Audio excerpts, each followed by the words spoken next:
सुनार आसानी से लोगों को मूर्ख बना देते हैं। अगर हमको सोने की शुद्धता और उसका मूल्य निकालने आ जाए तो हम ठगी के शिकार होने से आसानी से बच सकते हैं। आइए हम समझते हैं कि ये 24 कैरेट, 22 कैरेट, 18 कैरेट और 14 कैरेट गोल्ड में क्या अंतर है और इसका मूल्य का निर्धारण हम कैसे करेंगे। ये जो कैरेट है यह सोने की शुद्धता का इकाई है, इसलिए 24 कैरेट गोल्ड का मतलब है कि यह शुद्ध सोना है और इसमें सोने का जो मात्रा है वह 99.99% है, यानी कि लगभग 100%। जब हम ज्वेलरी बनाते हैं तो उसमें शुद्ध सोना से नहीं बना सकते हैं, क्योंकि वह इतना सॉफ्ट होता है कि वह आसानी से मुड़ जाएगा, टूट जाएगा। तो इसके लिए हम क्या करते हैं कि उसमें कुछ मिश्र धातु को मिला देते हैं, जिसमें हम उसको कठोरता प्रदान करते हैं ताकि वह टूटे नहीं। 22 कैरेट गोल्ड में कितना गोल्ड है, इसको निकालने के लिए हम क्या करते हैं कि इसमें 22 डिवाइडेड बाई 24 और मल्टीप्लाई 100 से करते हैं।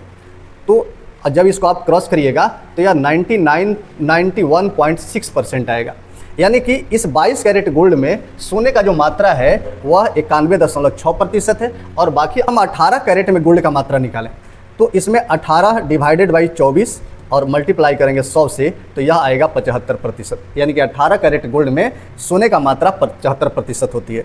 उसी तरह से 14 कैरेट अगर गोल्ड में हम सोने का मात्रा निकालें तो यह 14 डिवाइडेड बाई 24 और गुना करेंगे इसमें 100 से, तो यह आएगा 58.3%, यानी कि 22 कैरेट गोल्ड में 91.6% सोना, 18 कैरेट गोल्ड में 75% सोना और 14 कैरेट गोल्ड में 58.3% सोना। अगर 24 कैरेट गोल्ड है तो इसका मूल्य 100% शुद्ध सोने की तरह होगा। और आज के डेट में अगर मान लें कि इसका मूल्य 1 लाख है तो 10 ग्राम सोने के लिए आपको कुल 1 लाख रुपये पे करना पड़ेगा।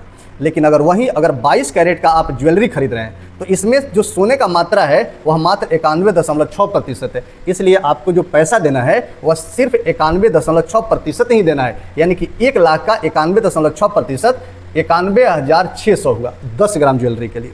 लेकिन अगर वहीं हम 18 कैरेट गोल्ड खरीदते हैं तो इसके लिए मात्र हमको 75,000 रुपये पे करना पड़ेगा, क्योंकि इस 18 कैरेट गोल्ड में जो गोल्ड का मात्रा है वह 75%। अगर मान लीजिए कि कोई दुकानदार, कोई सुनार आपको ये कहता है ये 18 कैरेट गोल्ड का वह सामान दे करके और कहता है कि वह 22 कैरेट है ना, तो हम कैसे समझें कि इसमें 75% सोना है या 91.6% सोना है।